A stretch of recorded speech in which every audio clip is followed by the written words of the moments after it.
right, hello and welcome to the Grace Hour Show, a Christian program that takes a dive into our daily challenges and helps us learn our faith in a practical way. My name is Liz Robbins, and I'm joined by my husband, Pastor Roger Robbins. Today, we're going to have a great show. We're going to be, hi. Hey, Hi. I was just messing with you there. I don't know why I'm in that mood. Funny mood. I was in the zone. Let's talk about our topic. So this week, we're talking about cross-cultural Christianity. Yes. And we get to talk about, more specifically, how to raise culturally aware kids, how to have a culturally aware family, which we love. We were glad to be chosen to do this, even though it's not our usual Monday slot, because it's something near and dear to us. We've taken our kids overseas, lived overseas for a good portion of their lives. And so we were kind of joking that we kind of just forced them to be aware of other cultures because we took them out of their own and plopped them into another one. But anyway. I mean, it's a great way to do it. It is one way to do it.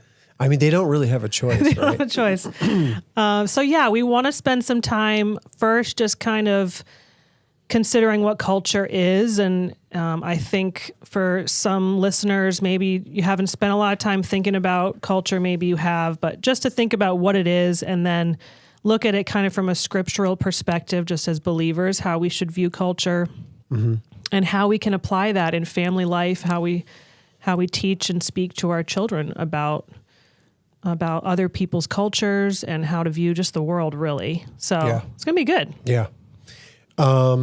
Well, we could go a couple different ways. Maybe the first just touching on and defining culture, right? Yeah. Culture is like the fiber that makes up the nations of the world, through language, through land, through climate, through their leaders, their people, their history, and it all creates a unique flavor. And when we come across it, for one culture to come across another culture, it's really amazing, and it's quite enlightening. It makes you curious. Like, have you ever smelt that smell before? Have you ever tasted that flavor before? Right? Like, you can remember.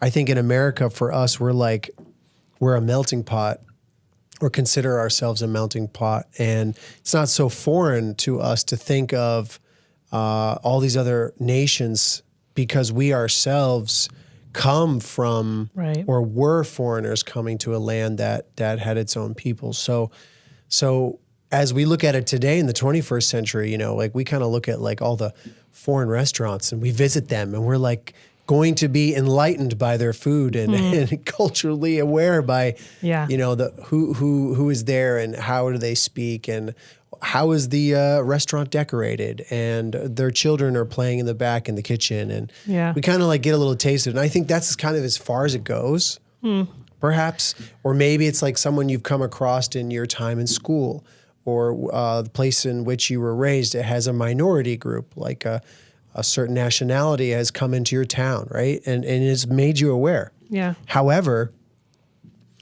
when God gave us the beautiful gift of children, we were saying before that the show started that really the first culture that we see formed is the one that God gave to Adam and Eve, right?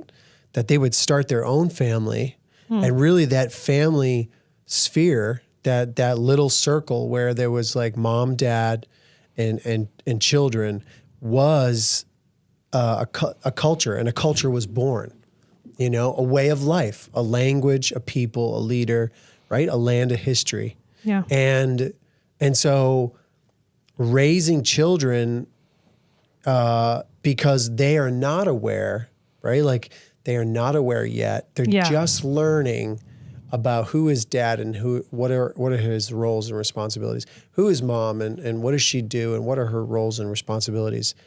Why do they talk this way? Why do they eat this way? You know what I mean? On and on, right? Yeah. So when you look at it that way, you can see that if I can understand the culture that happens within the family and why it's so important, I can then see and understand a little bit more about the cultures outside of me and how they're very similar to ours, right? I think that's one of the things that we experienced when we went abroad, there were a lot of things that were quite different on how we raised our children, or like fed them, put them to bed. You know, like one was like staying up till like 2 a.m. We were like 7 sharp. We thought that was so different. But then there were many things that we saw that were fundamentally like, this family is a unit and it's so important, and their culture is very similar to ours. Mom loves dad, dad loves mom, and there's a responsibility happening and honor and like a real camaraderie happening. And in that little team, you could say, is a culture forming.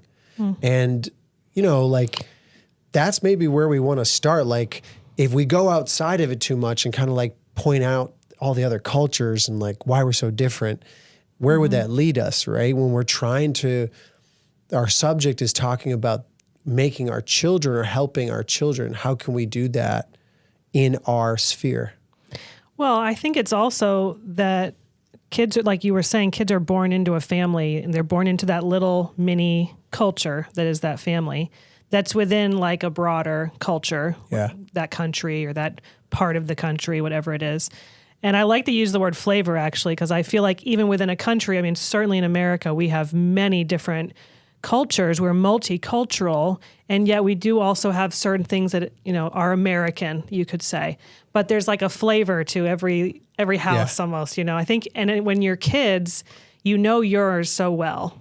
And it's like, maybe when you're getting a little older, you go over to someone else's house for dinner. And you're like, they do it differently. And you're like, oh, this is different. That's how they cook their rice. I remember that happening. I went to a friend's house, and my house, we have more of an Italian flavor. And so the food is, there's a lot of food, and it's put in the middle of the table, and everybody serves themselves and passes things around. And I went to my friend's house, and they were served portions and just put it in front of them. And it was like just an amount of each one. And there wasn't more food to take. And I thought, God, okay, this is different, you know? So I think I just like when we talk about kids and culture, just recognizing what you just said, like, we have a culture and there's lots of other ones. And getting into conversations with your kids where you kind of notice and point out things in your culture. And I think that if you as parents, you know, if you haven't already started to be aware that you are operating within your culture, you make decisions based on it, you plan traditions based on it, you have values and beliefs and customs that are culture, you know? If you aren't thinking that way, kind of critically thinking about your own culture, there's no way you're going to raise kids that are in any way able to do that. So that's, I think, the first step, right? Is like kind of going through this process as parents. And really, like, we're showing our kids, like, hey, we got our culture. This is who we are. Yeah. And it's not a negative, like, to point out, because I think as Christians, one temptation could be that we would point out, like, negative things. Like, we, you know, in America, we do this, they do it this way, and we don't like that. And I think that, especially because we've left our own culture and lived in another culture, a Muslim culture, an Eastern culture, for the years that we did, we got good at finding things that we liked in the culture, enjoying the culture, but also like kind of putting it in its place. Like, we don't have to take on and adopt all of this, but we can be aware of it. We can appreciate it. We can be curious about it. And we can be critical of it also. So I wanted to bring up that word, not, again, it sounds negative, but I'm thinking about it in like the term of like critical thinking, where you're able to like kind of look at something, hold it away from you a little bit, and like take a look at it. And I think, you know, we were born into an American culture, different flavors within our families. But I think it's really healthy to kind of hold it away from you and try to get a look at it. You know? So, and I think before the show, we talked about, we threw in the word or the phrase worldview, but just to state this, that we're speaking to Christians, and our Christian culture, you labeled it that it has a super culture. That was kind of like the way you titled it, right? Yeah, I think that as believers,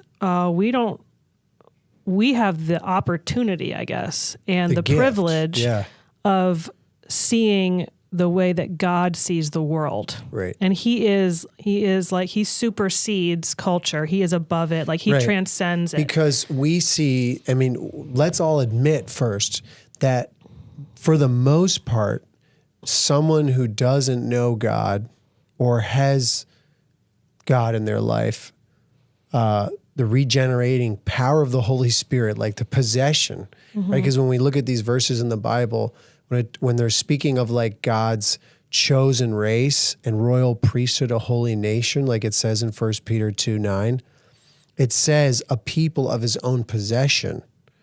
But when you don't have that, your possession really is your culture, right? Sure. Like your identity is wrapped around the culture. Well, or you could be like rejecting your culture, but either way, you're like holding too fat. It's like too much of a It's like magnified in your life. Sure. I guess. Or and if you were to reject your culture, you would just go to another culture. You're the rebel. You're the black sheep if you reject your culture. But either way, as Christians, we can transcend our culture. Right. I guess that's why I like that term. Superculture is like that. When it says in Philippians 3:20 that our citizenship is in heaven. So every child of God has a culture, a heavenly culture. That the teachings of Jesus, his mandates, his traditions, what he calls us to do, his language even, that is what we're called to adopt as our super culture. That it transcends whatever culture you were born into. And so that's really enlightening, right? Like I think even the listeners, they can recognize, like even here in this church, Greater Grace, we're so blessed to have such a variety of nationalities around the world here. Even in our local church here in Baltimore, we experience at our international convention or European convention, there's nations from everywhere. It's like, we're like Revelation chapter 22, like experiencing like this incredible heavenly host of just nations and tongues, right? However, isn't there like another side to this that we have to be careful of like where it's like us versus them, right? Like we could say that in our superculture, our Christian superculture, that there's no way to cross over or there's no way to accept in. But like when you look at Jesus as our primary example, let's just use Christ and his life on earth. He being the culture, right? Like he told the Pharisees in John 8, he said, I'm from above and you are from below. I'm from heaven and you are from earth. So I'm going to come down to the earth to show you what this culture of mine is all about, this heavenly culture. Yeah. That is completely contrary to like all of your... He did so many countercultural things. Yeah. Right? And so, and then he starts like in a way, like breaking all the rules, you know? And so I think just in a personal experience is like when you follow Christ, and I'm sure a lot of people can relate to this, like it goes all the way to a place where like, let's just say you become a missionary. Like our producer, Sebastian, was just saying like, he lived in Africa for 12 years in Togo from 6 to 18, right? 6 to 18. And when his parents told him we're moving back to France, he was upset. You know, like he was like distraught because he's like, this is my little world. Yeah. But really, his parents were living in a whole and functioning in a whole different culture that like him as a young adult wasn't quite there to understand, but he would soon discover that his culture was like, this Christian culture was like radical. Like it was loving and accepting and forgiving and preaching, or I mean, like giving the gospel to whoever it had. They sat with whoever they could sit with. They broke bread with whoever they could, and like for a young guy like to like suddenly his little culture has to shift. It was an awakening, and I just was like thinking like that's so much like Jesus with his disciples, right? they're starting to figure out Jesus, and they're like, okay, this is our culture. This is how we do it. We're going to get up early in the morning. Like he gets up early in the morning, right? And he's like, now we're plucking corn in the fields on Sunday. Like this isn't Saturday. This isn't good. Yeah. You know, like he's starting to like he's not conformist. Yeah. And I was just thinking like, yeah, like our Sebastian's family was like, no, we're going to move back. Like, no, but this was my culture. This was my home. And he's like, no, this is the next thing we're doing. So really the culture of a Christian is more like a tent, like we've heard in the past, like described in messages, like it's not so much uniform, like buildings and structures. Well, I think I understand what you're saying. I mean, I was thinking also that when you have this idea of like a superculture that transcends, it actually makes you more flexible and more open to all the cultures of the world, you know, like that when we don't have to defend our culture, you know, like when we lived overseas and people would say, well, aren't Americans this way? Or they'd have some like massive stereotype about American culture. And, you know, part of you wants to defend it. And I was actually I enjoyed the freedom of feeling like I didn't have to defend my American culture. Even sometimes I wanted to, but I would remind myself that what am I here for? I'm here to teach them about this other culture, this heavenly world, this heavenly family that has its own culture. And I don't want to distract from that by being defensive about American culture, you know, like in the scheme of things, the perspective, like we've talked a lot in the past about having that eternal perspective. I think it speaks to this. This is what we're talking about. So as Christians, we've got this idea that we need to impart to our kids, which is that there's things you like about this culture or maybe things you don't like, you know, and there's different ways your kids can react, you know, but ultimately we can encourage them to recognize that like God is preparing a city for us, a better country for us. That's where we're going. And this idea of being like pilgrims and exiles on the earth, and that this is a short period of time, hopefully helps put that perspective into our kids. And I think that's what I want to ask that question of us today is how practically do you do that with kids? Yeah. How do you get them to be able to kind of step outside of their culture so that they can be aware of other cultures, so that they can be sensitive to them, they can enjoy them? Yeah. So what would you say that like the order is? I think we wrote a little bit of it down, was like we discussed earlier, like know your culture, like just be aware of yourself as parents. What is your culture? And, you know, moving to another culture really helps, right? If you don't have that opportunity, where can you exercise that to like look inside and be like, well, how do I operate on Sunday? How do I operate on the holidays? Or how do I function day to day so that I can really show my children like what is the true culture? Like I need to know how I operate. Yeah. Because we were saying like, isn't it true? Like we don't realize how American we are sometimes. You know what I mean? No, like, right, exactly. You're at another airport and you start talking and you like realize like I'm the loudest person here. You know what I mean? Or like I'm upset because the small cup of coffee is like this. Yes. You know, and it should be like that. You know what I mean? Like should be big. Yeah. But knowing that first, being aware as parents first can really like express the next step, which I think is like using our heavenly culture to like nurture, like to be the first one in the door, right? Like, what do you mean? Well, like early on when raising kids, you know, like I don't think it was we emphasized Super Bowls or football more than we emphasized going to church on Sunday. Like that was like we thought in our culture that like one thing was more important than another, meaning like we just placed value on certain things or priority on certain things than others. That was like, I remember like a small difference. Yeah. But I think also it's what you're saying, like just, nothing against the Super Bowl, okay, in football. We don't want to offend anybody. No, did I say Super Bowl? I meant Sunday.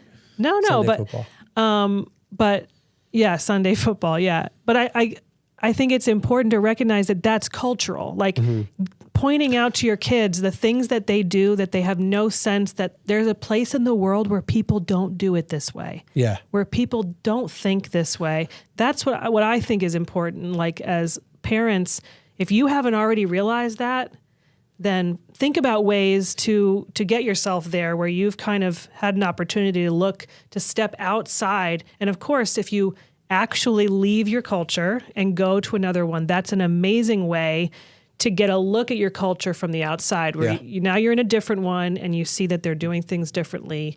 They celebrate this holiday this way, they eat this way, they eat whatever. And you get to say, okay, now I've got some perspective. But not everybody can travel, outside of their country. There's other ways to do it. You mentioned already being in a church that's culturally diverse and getting to actually has a vision for the world, and also getting to know people, like having real relationships with people who are from other cultures. I recently got to have a really nice lunch date with a friend of mine, and she's Nigeria born and now lives here. And we always enjoy talking about our cultures. And I love to ask her, like, well, in your culture, like, what do you guys do for weddings? And she kind of walked me through what her wedding was like. And she's from the Christian part of Nigeria, but still, of course, very different. And I just think that it's helped. It just is so refreshing. Yeah. I also find that people who are culturally aware, which I would say my friend is, just because she's coming out of one and into another, they tend to notice things about your culture that you wouldn't notice. So she mentioned one. She helps you. Yeah. Points it out. She was talking about that if you were walking down the street and somebody was walking and you saw them trip and stumble, that in her culture, you would immediately go, I'm so sorry. And anybody else around who would see it would also go, I'm so sorry. And she said, here, some people would kind of ignore it. They would just wouldn't say anything, or they'd say, are you okay? Yeah. And she was like, I like that. I like, are you okay? And I was like, why would you say sorry? It wasn't your fault. She was like, I know, you have to say it. It would be so rude if you didn't say it. And so we kind of just laughed about that because she learned coming to America, don't apologize for something you didn't do, or you're going to be taking blame for something that, someone spills their coffee and you go, I'm so sorry. That's what you should do in Nigeria. If you did that in America, they'd be like, did you knock over my coffee? Is that on you? Yeah. So anyway, just that, I'm just saying having friendships with people who have a different culture from you and who are fellow believers is so much fun. It's really fun because neither of you have to defend your culture. It's not about which culture is better. You can kind of enjoy each other's cultures. And again, we're talking about two Christian friends here. Yes. It is a little different when it's not a Christian friend because I would say it's more comparative. I've had those conversations well, this is how we make our soup this way. Well, this is how I make my soup that way. And that's what I was saying, that when we lived in Turkey, I never got into those defending my culture things. We'd be like, you can think whatever you want. You have the best soup. You got the best lamb. Everything's the best here. I love it because it's better than anything else.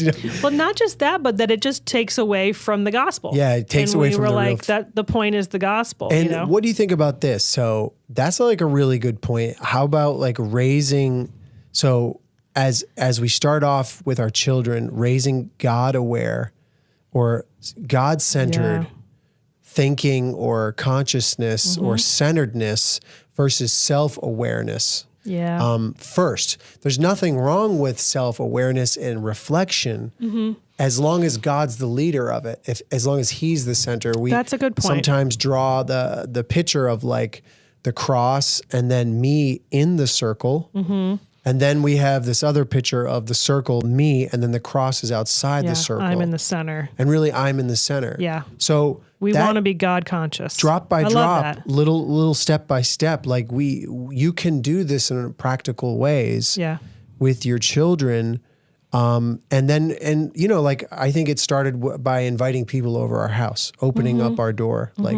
hey, let's bring this family in. Let's have them cook at our house tonight and show them how they make their dish. Yeah. And it turned into this incredible night of exchange, right?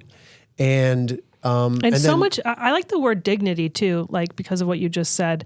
If we're God conscious, then what we're doing is we're thinking, and we want to be thinking from a perspective of God's design and God's thoughts. Yes. And so every person in every single culture, we know God's design and his desire is that they have inherent value. They're made in the image of God, and they have such dignity. You literally just took it right out of my mouth. Did I? Amen. Sweet. Okay. I love it. High five to that. Because I love giving dignity to people in any way I can. And if it's, even if like you said, just pouring the love out on their culture, it's just giving dignity to them. And I think it's lacking so much. Because in one sense, if we're working with unbelievers, there's no sense in taking that away.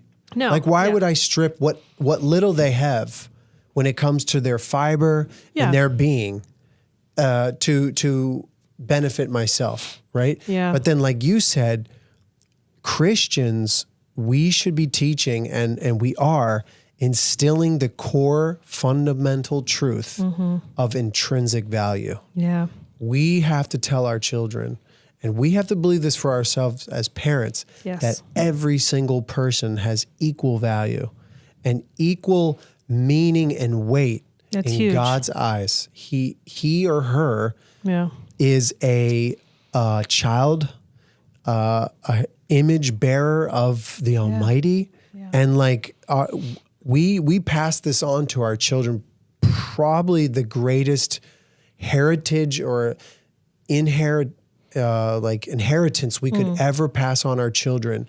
If you want your children to be sensitive, if you want your children to be aware and kind, start with that. Show them intrinsic value, and because God has created them that way. That is a perfect example of the superculture. Like, that transcends culture.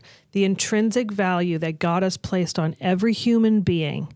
Yeah, that transcends all culture. Yeah. And it is the foundation and to the Christian worldview. Right. Yes. And then you know what else it does that I just realizing or is coming to my mind is that, like in cultures, we always compare.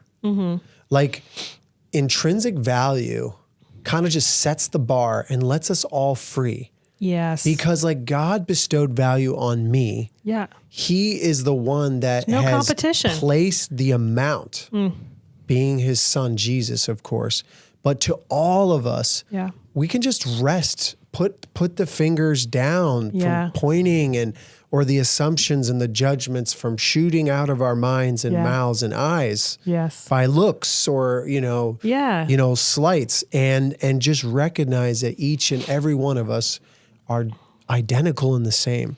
So bringing that and then giving kids pick up on that. I think do. Just to that's a good to point. Really like hammer it home here, like the way that as parents we don't just talk about this, but the way we treat people. Yes. And the way we operate in the world and in our culture, our kids watch and they learn. Sure do. They don't. It's not like you say at the dinner table, you need to be culturally aware, and they're going to be culturally aware. No, they're going to pick it up from you as you are sensitive, as you are curious about your neighbor's different culture, or as you travel and you take them on a trip, and the way you speak to somebody who looks different from you, sounds different from you, believes different from you. So many awesome examples. So of Jesus many ways. Doing that. Like, this is how, and I wanted to point out the Apostle Paul also, because I thought about that when we talk about culture and how we can in a way transcend our culture. I immediately thought of Paul, because he was this guy who was very culturally diverse. He was like Jewish and trained in the Jewish tradition, but he was also a Roman citizen, and he had also the Greek education and all the Greek thought. Yeah. And he was the guy who said in 1 Corinthians 9 that he would be all things to all people so that he could win some. And it's in the context of him basically saying, I'm happy to lay down my culture, lay down my rights completely, and be whatever these people need and these people need so that they would know the gospel. Yes. And I think that that's what we're talking about. We want kids who enjoy culture, right? We love decorating Christmas cookies or watching that one movie or Super Bowl parties. But what we love more than that is loving our neighbor. And maybe laying down our culture. And putting it aside. I mean, our kids, I hope, and I do believe that our kids will recognize that the sacrifices that we made as a family to move to another country and out of their home culture and away from the things that they knew, that it gave them an opportunity to more accurately understand this like transcendent aspect of the gospel. Yeah, like it's better to give than to receive. Yeah, and also like for a kid to meet somebody, like for our kids, they've met Indian kids from our church in India, or they've heard from an Indian pastor preach the gospel message. So people who don't look like them, don't sound like them, don't eat like them, don't all use these forks things or knives. And it's amazing. Yet, what is the same? Yes. The message of Christ is the same. It's the same sound. And that is so beautiful because then we get this idea of the unity in diversity that we will only truly see in heaven, right? Like you mentioned in Revelations, that from every tribe, every tongue, every nation, and they will all be around the throne and they will all be worshiping the same one true God. That's what we want our kids to have a sense of. Yes. While they're walking this earth. It's like this. Here's a good example of this, because as you're speaking, it's like you eat a dish and you go, it could have some more salt in it, right? Like, how many people have you been around where they say something like that? It's too sweet. This dessert's just too sweet. It's too creamy. Yeah. Needs to be more lemon in it. I cannot stand that. Yeah. You know why? Because it's just enjoy what it is. You're saying that your culture and the way you do things is better than the way they do things. And I'm like, I didn't know that about you. No, but that is the litmus test. I really think it's such a test to you as a person. Enjoy it. Just be thankful, right? Like just be happy with what you get. I mean, sometimes things really do need salt, but okay. No, but you know what I mean, though? No, in the context of comparing. Hear you. Yes. I know what you're thinking of because in Turkey. I know, don't go there. So the reason why I say that is everyone's flawed. Yeah. Right? And that's something every culture is flawed. We have to teach our kids this, that they need to know that culture is flawed. Yes. Period. Yes. Jesus is not flawed. He said, I'm from above and you're from below. Yeah. It's like, okay, we're all from below here. You know what I mean? Like we're all from this earth created by you. You are from above. Okay, now what do you have to say? And no matter what you say is just, right? And whatever you say is right. Yeah, that's good. And it cannot be twisted, okay? So, and then you said this earlier, but for our children to learn that it's okay to be critical. Yes. And curious. Yeah. Both. Yeah. So I like critical those words. And curious with culture. Because you used this word earlier, you said freedom. And I think that's what we want to give our kids as Christian parents is the freedom to be critical of their culture and also curious about other cultures. And vice versa. Yeah, and vice versa. Right. Like there's just freedom in general because like we said, there's no competition. Yeah. There's no, is this one better than this one? What a joke. No, we're way past that now. We can enjoy. I can say, you know what? This is one thing I don't like about American culture. I know I have things that I've thought about and I've recognized I don't love this. I don't subscribe. I do not subscribe to this part of my culture. And it usually has to do with my faith. Yeah. And what I believe God intends heavenly culture, in my heavenly culture that supersedes. And then I love going into other cultures and enjoying that culture instead of being like, oh, this is different. Or if there's a competitiveness there that I'm going to say, we do it better, or this one area, we do it better. They should do it this way. All of that is so it's such a waste of time. And it's so earthly compared to what we could be doing, which is encouraging people, sharing the gospel with people, loving people. These are things that they're worth our analysis. Yeah. And I think as Christians, we get to be freed up from our culture. We get to kind of take a deep breath of fresh air, like culture's down here, and we kind of put our heads above and breathe fresh, pure air that is like God's truth. And it helps us to show our kids how they can walk through life and be critical and curious. I think they're both really important aspects of how to navigate, because otherwise you're going to have, like you said, conformists. You're going to have, they're just going to want to fit the mold. And one thing that for sure will be required of a Christian in this world is that we will have to be countercultural at some point. Yep. We are not following the crowd. Yes. So we want to raise kids not just to be aware of other cultures, but to recognize within themselves. You got a decision to make. I can swim upstream. I'm not jumping off that cliff with everybody else. Right. You know? And that leads me to our next point, which is learning to explain to your children the roles and effects that both God play and also how the devil affects and plays his role and in culture, right? Like God, for sure. We were saying like earlier, that. like he superseded culture. He gave us his son. His son came to the earth. History was never again the same. Jesus changed everything. Yeah. He is liberated and set us free. And he's giving us like the greatest door, being the door to a culture that it's been freely given to us. And it is affecting the world today, no doubt.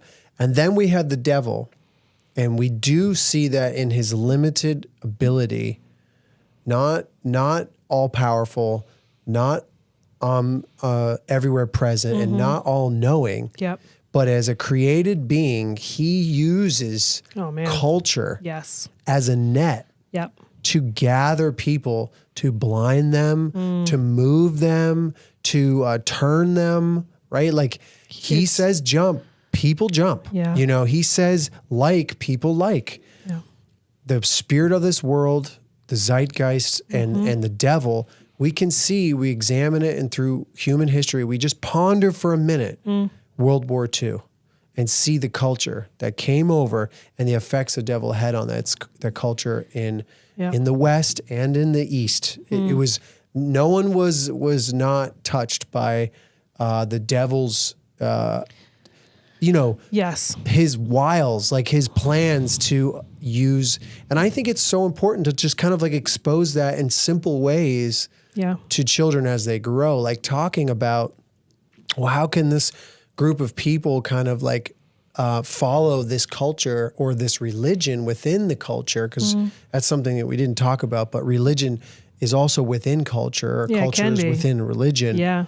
How are those so strongly opposed to, for example, our faith? Yeah. And that leads to an amazing conversation. And I think both we can talk about how God is in it, and then how the devil is really like, well, I think it's trying to exercise. It's like there's God's design that you can kind of find the threads of it in a culture, right? And sometimes it's been warped. And then you start to see God, like what God intended for good, like family. Family's just a great example of that. If you look at, I'm thinking Korean culture, we know about Turkish culture and if you look at American, Korean, Turkish culture and how they view family, very different. Yeah. How they treat their elders, how they treat their children, how much pressure is put on children with school and who they marry, right? All of these things. Family is God's design. He intended for it to be a beautiful place of support, unconditional love, structure, discipline. Those are God's design. And you see elements of that in all culture. But then you also see where there can be a warping and a twisting of that. Usually, the pendulum is swung too far this way. Yeah. In some cultures, there's so much respect for your elders that a young person has no freedom to make their own personal choices. They don't get to choose what they study, who they marry. Over here, the pendulum swing, no respect for elders whatsoever. And where people are making the decisions in their youth with no regard for the hard-earned wisdom of their elders, right? Yeah. So that's just a good, small, one example of how you can see this, godly design within a culture and then a warping.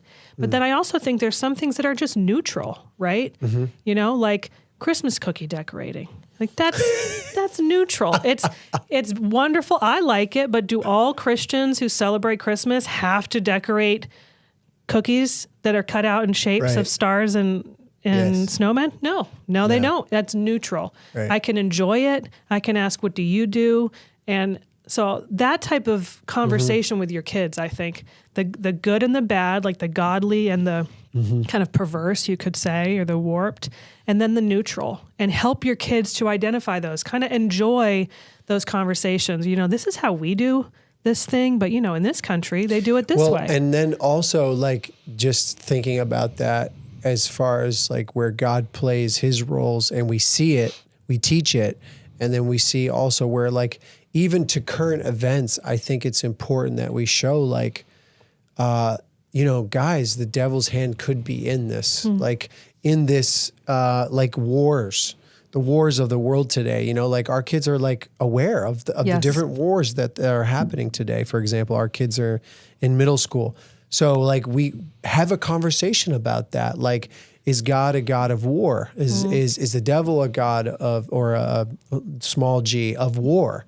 Is he where do these two people fit in when you compare them? Not people, but beings, like look at them and compare the two and see like what's the heart behind that. And then lastly, I think another thing to also talk about, which is like a really big, deep conversation, but maybe as they get a little older, I think introducing them to the honor shame culture of the East versus like our Western guilt-centered culture. I think it's worth like at least learning about it a little bit. Yeah. Being aware of it in your own life, and how you can experience guilt in a Western culture, or if you're from an Eastern culture, the honor shame culture, those are very prevalent, and they might have a friend that operates that way in an honor shame culture. That's not of your guilt. Yeah, I mean that's the type. That's culture. The type of cultural, like those are deep topics that we're not talking about Christmas cookies anymore, right? No. We just left. This is deep stuff, and I think that's really good because if you start with the simple things with your kids when they're little, identifying different cultural things and calling it out for what it is, like this is just one way of doing it. Yeah. If you start that habit when they're kids, they're going to be able to critically think on these deeper levels, like what you're talking about, which is how these are like the underpinnings that all these other, more superficial cultural things come from, but they stem from these things. And so I think if you start simple and you enjoy the discussions with your kids and you let them be curious and let them be critical and just kind of talk about it in that way, then you're going to be like equipping them to think even more deeply and profoundly. I think that's a great way to like end this is like we are trying to give them tools. And there's a lot of great ways to do it. Use your church. Yeah. Use your Bible. Be a student. Examine yourself and your own culture. Be aware of your own culture and the effects it might have on your children. Right? See that the superculture is worth living for, fighting for, being present, being everywhere in your life. Saturate yourself in the superculture, be free in that, and then like really like allow the cultures to come in that or that are around you. Nothing to be like afraid of. Do you know what I mean? Like, sit down with that family. I remember like bringing Muslim families into our home and how important it was. Like it really was a big deal. Bringing different folks and sitting down with them. I think that really made a huge difference. And like you said, children are watching, they're observing. Yeah. And how we give each person that we come across on our day dignity. I love that. Is just, we will only begin to see as we grow the effect it made in their lives. Yeah. All right. Well, that's all the time we have for today. So thank you so much for joining us. And don't forget to subscribe wherever you watch or listen, YouTube, Apple Podcasts, Spotify, and more. And tune in as we keep talking about culture and being cross-cultural Christians. Yes. Thanks.